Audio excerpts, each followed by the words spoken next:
Hello, hello. This is Christine Renee, and you are listening to For the Birds on Kiosk Radio. And today I am joined by fellow Kiosk resident, Caroline Polinas. She's also known as Nixie. She is a sound alchemist, an in-stu performance artist, a DJ, a curator, and she's known for her new moon and full moon sound baths. Also for her ceremonial siren calls, in-stu performances, like the one coming up this Sunday at Zinema, which she's done, also done installations of siren calls at the Kiosk Woodblocks Festival and the Artifacts Fest in Leuven. I asked Nixie to be a part of this show because she's actually the perfect guest to reflect the theme. And also we seem to share a lot. So this is going to be kind of a fun discovery together where we've both been DJs for many years in our separate communities, mine across the Atlantic, yours here in Brussels. And then we've recently had a transformation that brought us into a more healing world. So we're going to explore your work today, what it is through sound performance, sound baths, and thank you for coming and welcome.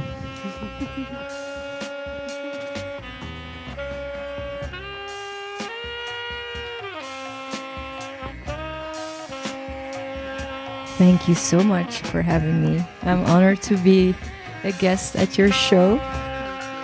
It's also the first time in my 6 years residency at Kiosk Radio that I speak on the radio, so that's funny.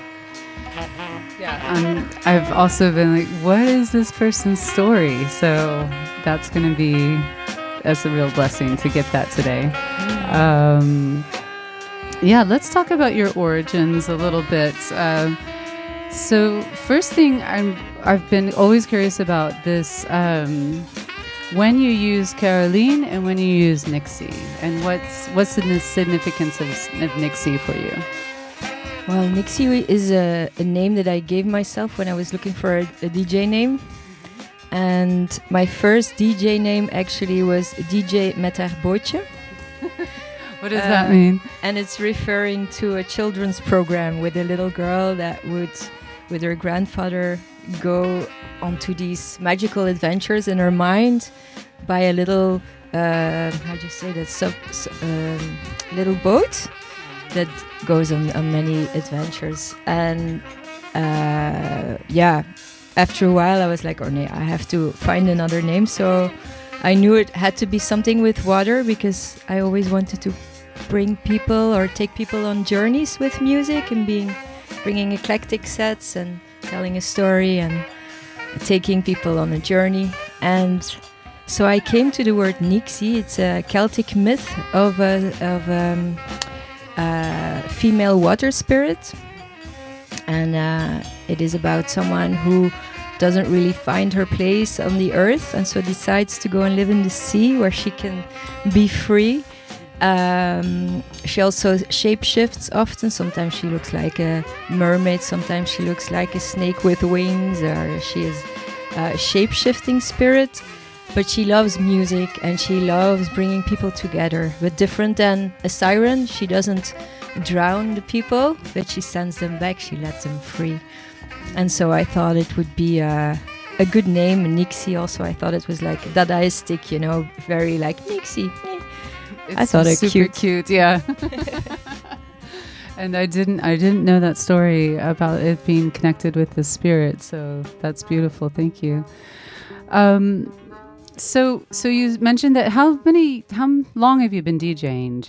And when you've been playing for I started in 2001. I think we kind of started around the same time, or I think so. I think a bit less. I think it was maybe something like that. 2006, something like that.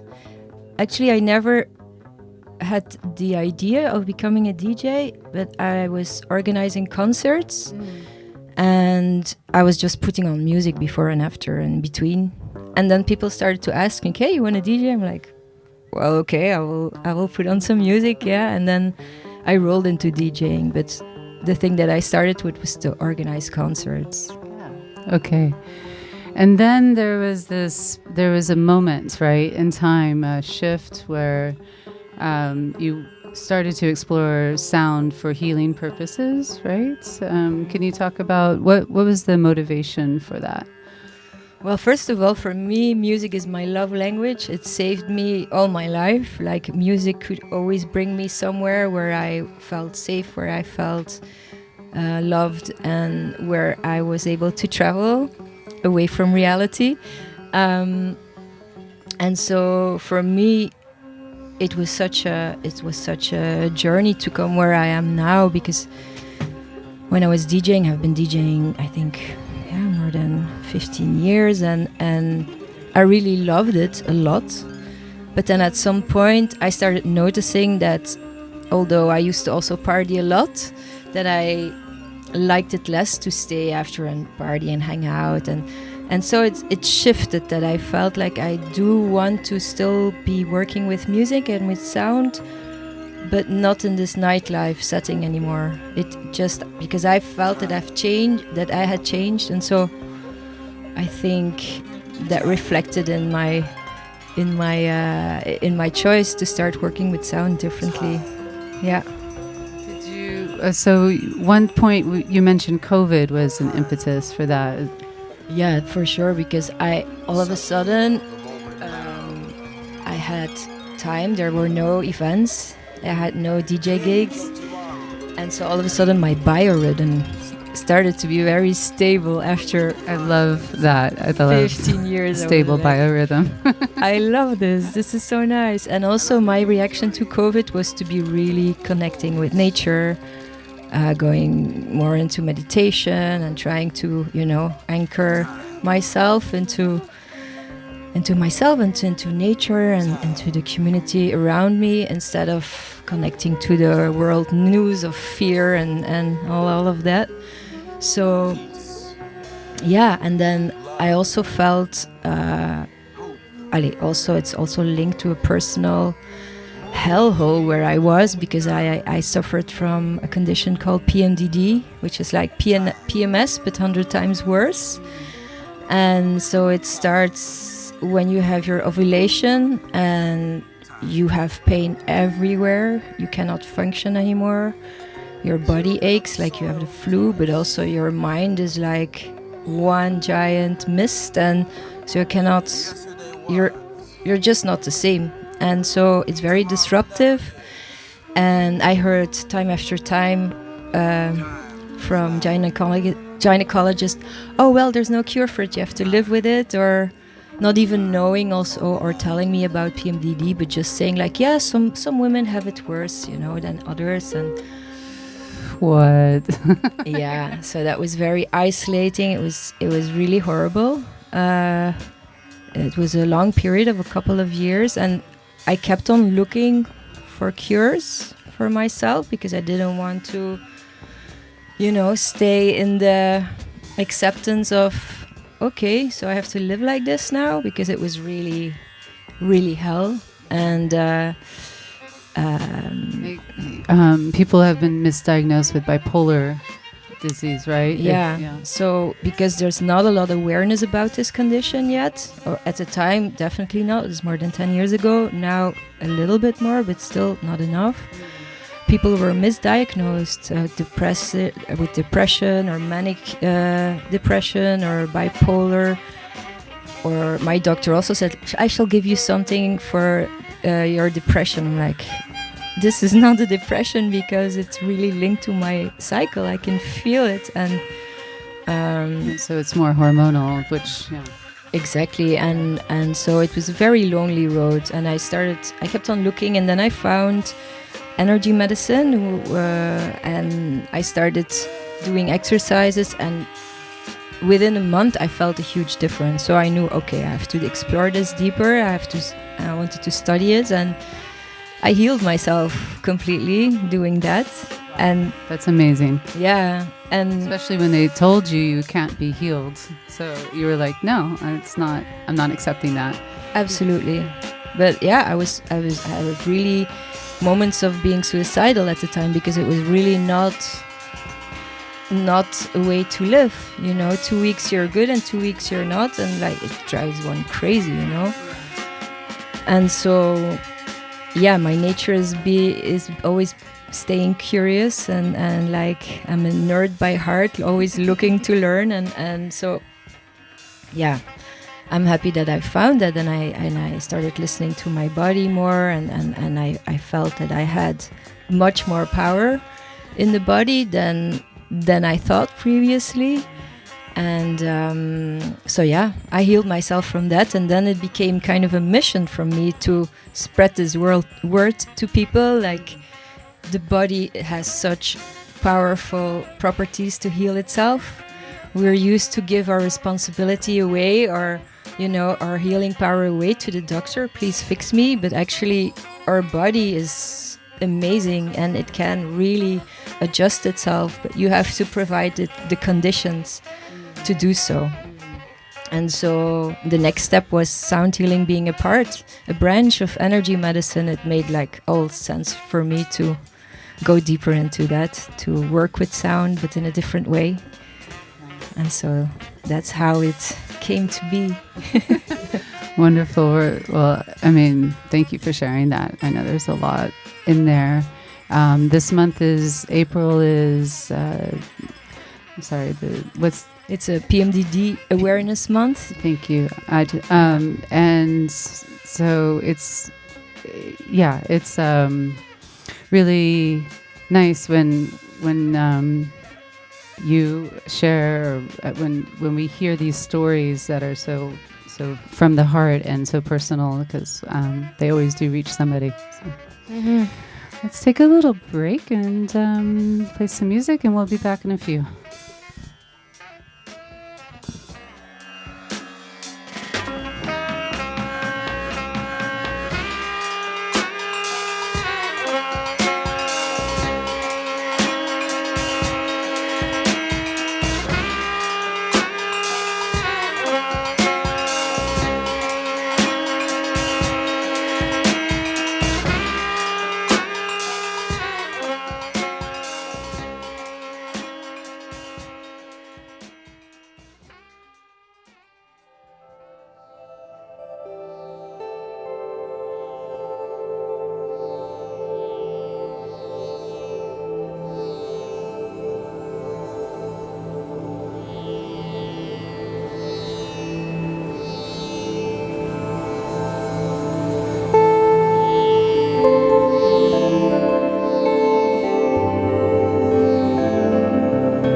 the questions that this show likes to ask is, how does the spiritual show up for you through sound?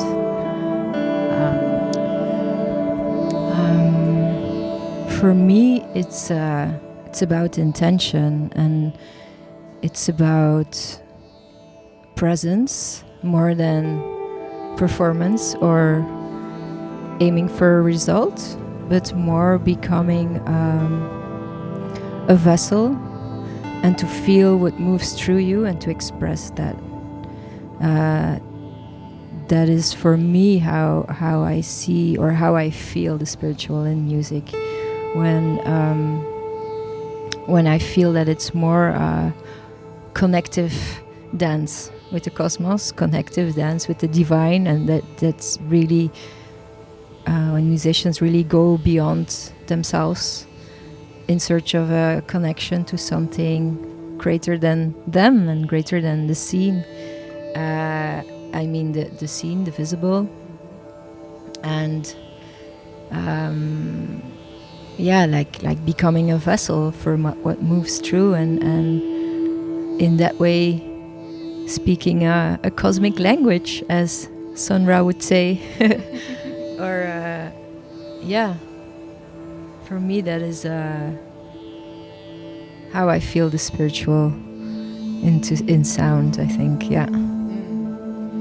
So is this something that you are able to achieve through being a vessel? Is it something you're able to achieve through discipline, or naturally, or both? Or how does that happen for you in your work? I think listening is the start. So you listen what comes through. You try to be very present, very rooted in the body, and then feel what comes through you. So it all starts with listening, I think. And going beyond the ego construct that we made and how we want to be perceived or want to sound but just listen to what comes through and be in service of that. Yeah, that's beautiful. That gets us to something that sound is unseen, but it unveils something to us. I think. Do you have an experience with this sort of like disillusion of well, as you said, you put aside the ego, I guess, a disillusionment of a reality. Do you have an experience that was there ever a first conscious moment when you were like, I am truly being transported just through the act of listening? Oh yeah, I think I had it from when I was little already. That sound was really for me a bridge to travel somewhere, and that it would take me places, that it would change my emotions, but also that it would expand my mind and my world, So definitely had that experience many times. That's also why I love to do these sound baths that I do, because it's really inviting people to travel inwards on their inner seas, and it's a very rich world there, and it can be very trippy. So often I love I let people trip, very sober, but it's like they take acid, but then they don't need to take acid. It's just sound guiding in the subconscious mind, and can have a very visual or a very emotional or a very physical effect. It depends session on session, but I think that's where a lot of wisdom lies, and we often don't have the portal to go there, because we only tap into the subconscious mind often by dreaming, and often we don't remember our dreams, or we don't work with our dreams. But I think through sound we are all able to go there very, very easily. Yeah. And so it's true. I participated in one of your sound baths, and it did feel very similar to my experience with grandmother medicine. And I mean, definitely it was your orchestration that brought me there. But I also wonder if there's something about just the nature of gathering in a group and listening in a conscious way that is ceremonial. How do you find, because you call your performances ceremonial performances, so how do you find ceremony in the traditional definition of the word works it as an ideology or concept and as a practice into your work? Like, I think I use ceremonial aspects in my work because I would like to bridge art, spirituality, and science. And I think by creating often sessions in group, you create a community and you co-create with all the energy that is there, which amplifies the energy, and it's something very interesting. I think connection is what we need so much in this world, with ourselves in a much deeper way than we do, and with each other in a much deeper way that we do, but also remembering that we are nature, and so connecting deeper with nature. And I think when you come together in group and recognize yourself into the other, it is such a beautiful remembering that we are all human, having this human experience. And it can be messy, and it can be weird, and it can be hard, and it can be amazing, and it can be everything, and hold space for that everything to move through you and to to be there.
This is Ocean Flow. We just wanted to jump on and say this is Ocean Flow Zither by Laraji, who we're both excited to see. In Beurschouwburg, 26th of April. Get your tickets. That's, one of the originals.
So you mentioned that you are a self-proclaimed nerd, which I love that nerd term.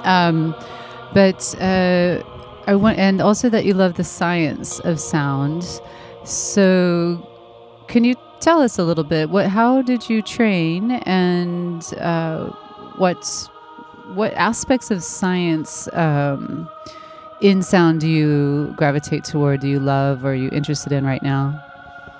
Yeah, I did a couple of studies to study sound healing, and I always love to bridge science with spirituality to connect the roots and the sky, let's say. And well, the science of sound healing, I can shortly explain. Maybe it might be interesting for people to know, is that by using different frequencies, different instruments, different rhythms, different order of using the instruments. So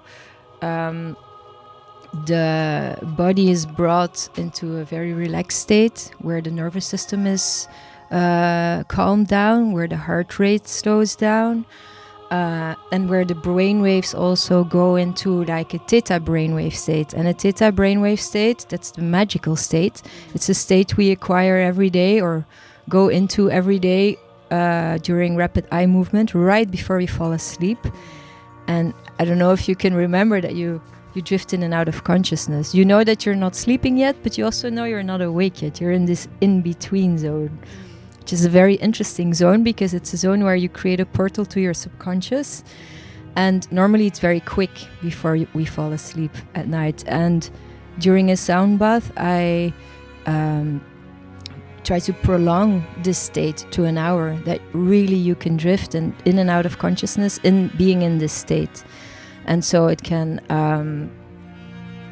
have beautiful insights, beautiful rememberings, beautiful visuals, physical, because actually what happens by sending these frequencies in the body is adjusting itself. Because in this theta brainwave state, it's a state that we have every day, and it's right before delta brainwave state, so the deep sleep brainwave state. And so in theta, the body is doing a scan, let's say, like, okay, what can we adjust this night to come, you know? And because the body is such a strong self-healing mechanism, actually, and so it does this scan and it adjusts where it can, it aligns where it can, and then you have the whole night to integrate this for during these delta waves. But by bringing these, like prolonging these theta state during a sound bath, the body has really a lot of time to deeply relax, but also to travel in and out of consciousness and to access wisdom from itself, because we all have the answers within, to know what we need to do. So also the sound travels 5 times faster through water than through air, and so that makes our bodies great conductors for sound. Water, you can imagine it as like a slightly always moving crystalline structure in the body, connecting every tissue, every cell, every organ, spreading information, spreading energy. And so when we infuse it with specific frequencies, the body is attuning to these frequencies, and there is like rest that is infused in the body, like a deep relaxation. And the body takes from it what it needs. That's why I always say, like, I don't like to call myself a healer, because I think the body heals itself. It's just bringing creating the space and the conditions for the body to do so. But the body is super. It's amazing. I'm a living example, because I healed myself from something people told me. You can never heal from this. You have to learn to live with it. No, fuck that. No. Yeah, we shape, I was going to say we shape our reality, which is kind of a hard phrase sometimes, but I think you took it and you went with that as a positive force. But so that brings me to the water in your work, and because it shows up visually, it shows up through sound, of course, and you obviously you love water. What other ways? How have you first connected with water, and do you see it as a spirit or a subconscious element that works into your being? Like, what is let's get far out there. What is water to you? Yeah, for me, water is a conscious being. It is a guide, it is a teacher, it's a collaborative force to work with. So when I incorporate water in my work, it's like I'm working with water. I'm not using it, but I'm working with her, and I let myself be guided by her wisdom, by her energy. And so that is something that it's the same way with sound, actually. When I call myself a sound alchemist, is because I see sound as a transformative substance that I work with an intention for transformation, and intention for inner and collective change, And with water, it's the same. It's like collaborating with a conscious being that is water. It's so beautiful. I don't know if you know Veda Austin. She's a water scientist, and she has done a lot of research. There was also a Japanese professor in the 60s, but she went really much further with his work. And she came to the constatation that water is really conscious, and that it has the ability to reflect and to answer, even to so it's really something that is super interesting, I think, and that more and more is known about it at this point. Also, that the water in our body, we think, oh, we're 70% water, whatever, but it holds so much power, this water in our body, and we can work with it. And it's something that science is more and more opening up and proving to be true. And so for me, it's like I'm very, very interested in that. I could talk an hour alone about water. Let's not do that. Okay, we'll take a little break with some music and then come back. This is For the Birds Radio with Nixie, Sound Alchemist.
Nixie is prepping the vinyl. She brought so much vinyl today that we're not going to get to. And that just means we're going to have to do show number 2.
dreveli šakel.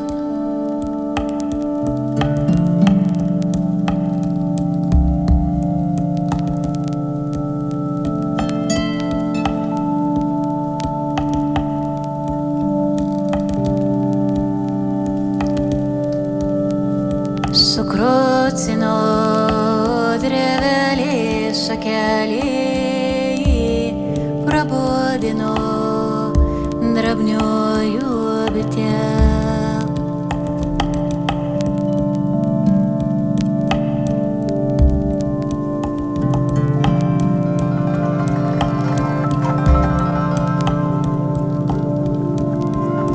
So let's talk a little bit about actually where we started. We started with from the nightlife into healing.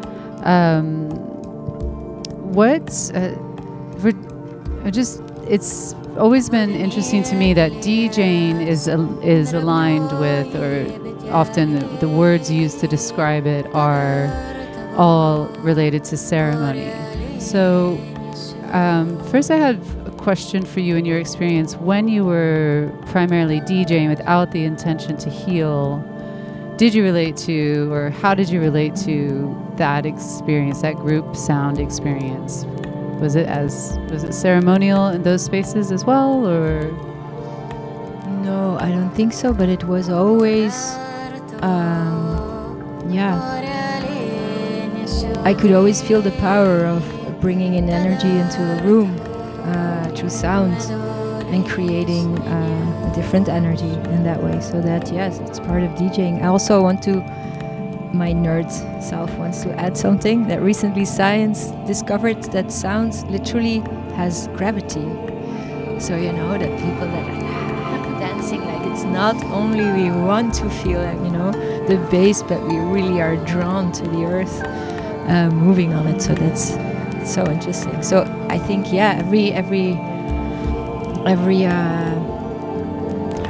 every party can become something more than that if your intention is there. I think it all starts with intention plus sound to sound healing. So it's really in there where it can all shift very quickly. I think you've just given us a formula. It's not my formula, it's Jonathan Goldman's formula, but it's a formula that I wanted to share. That works for you. Yeah. So please tell us a little bit about these intentional sound ceremony performances that you're doing, mostly in the art world. We have this one coming up on Sunday at Zinema. So, and then one that I'm really excited to participate in, the Whispering of the Naxos Trees. Tell us about your work as an artist, as a pure artist. Well, I am trying to bridge different worlds, bridging the healing world with the arts, with music. So I think often it is seen as one or the other. Oh no, belongs to that box. Like, no, I want to make it open and bridge it to another world. And I think that is what I'm doing with my when I create performances or when I create installations, to really build a bridge between art, spirituality, science, nature, and that in different forms and different ways. And so Next Lab, in which you participated, was more like a collaborative laboratory where all artists were exchanging different practices, and it could be healing practices and art practices. Whisperings of the Texas was more like it was a weekend where first there were concerts of Ambassador Dolgun and Barebones Laylo, created in relation to the Texas trees in the Elisabeth Park and in Jette. And the next day it was an installation in these trees where different artists were asked to create a work in relation to these trees, to these Texas trees. And so this is still possible to, I don't know what's happening. this is still possible to visit. You can always write me if you want to, and then I can send you all the info. But so yeah, I think that is something that I am aiming to do, to bridge more spirituality with the music scene, with the art scene, and I feel that that's my mission.